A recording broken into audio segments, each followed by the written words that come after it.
বন্ধুরা, আপনারা কি কোনোদিন বেলের শরবত বানিয়ে খেয়েছেন? যদি না খেয়ে থাকেন তাহলে এই ভিডিও আপনাদের জন্য। তো বন্ধুরা, এখানে আমি 3টা বেল নিয়েছি। পাকা বেল বাজারে থেকে কিনে আনছে। তো এখানে থেকে আমি 2টা বেলের শরবত বানাবো, একটা আমি রেখে দিব। তো বেলটা আমি ফাটিয়ে নিব। এখন একটা বেল আগে ফাটাইছে আর একটা বেল এখন আমি ফাটিয়ে নিব।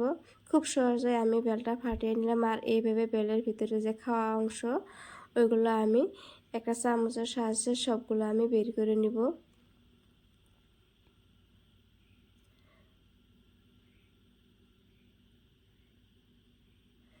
আর এই তো সবগুলো আমি বের করে নিয়েছি।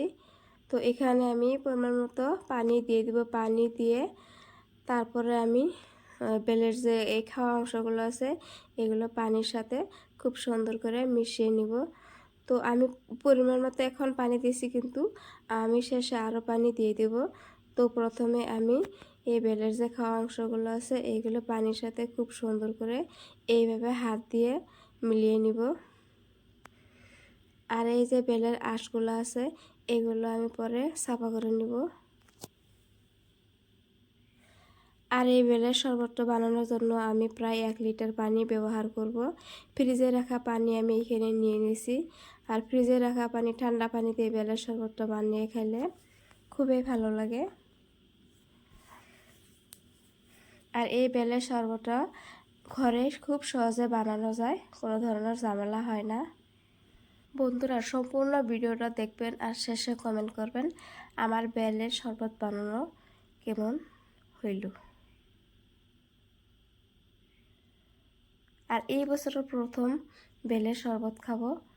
এই বছরে না বন্ধুরা, কইলে ভুল হবো, অনেক দিন হলো বেলের শরবত খাই না। তো আজকে ভাবলাম বেলটাও কিনে আছে, আর ভাবলাম বেলের শরবত বানিয়ে খাই। আর আজকে অনেক রোদে উঠছিল, সেজন্য আমি বেলের শরবত বানাতেছে। তো আমি আরও অল্প পরিমাণ পানি দিয়ে দিলাম। তো আমি এইভাবে আরও অল্প সময় পানির সঙ্গে মিশিয়ে নেব। যদি আরও প্রয়োজন হয় আমি আরও পানি দিয়ে দেব।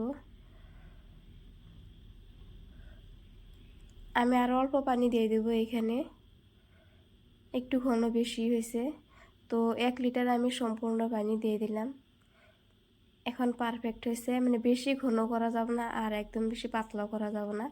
বেশি পাতলা করলেও খাইতে বেশি ভালো লাগবে না। তো বেলের যে আঁশগুলো ছিল ওইগুলো আমি সবগুলো হাত দিয়ে বেছে নিচ্ছি, আমি ছাঁকনি দিয়ে ছাঁকি নেই। তো এখানে পরিমাণ মতো লবণ দিয়ে দিলাম আর চিনিও দিয়ে দিলাম পরিমাণ মতো। এবার লবণ চিনি দিয়ে খুব সুন্দর করে মিশিয়ে নিব। বন্ধুরা, আমার বেলের শরবত বানানোটা কেমন হয়েছে কমেন্ট করে জানাবেন। ফাইনালি রেডি হয়ে গেল শরবত বানানো। আর আপনারা বাসায় এইভাবে ট্রাই করে বেলের শরবত বানিয়ে খাবেন। তো বন্ধুরা, দেখতে পাচ্ছেন এই গ্লাসে একটু শরবত ছিল, তো এটা আমি খেয়ে দেখছিলাম সব কিছু ঠিকঠাক হয়েছে কিনা। তো সব কিছু ঠিকঠাক হয়েছে খাওয়ার জন্য। তো আমি 4টা গ্লাস রেডি করলাম 4 জনের জন্য।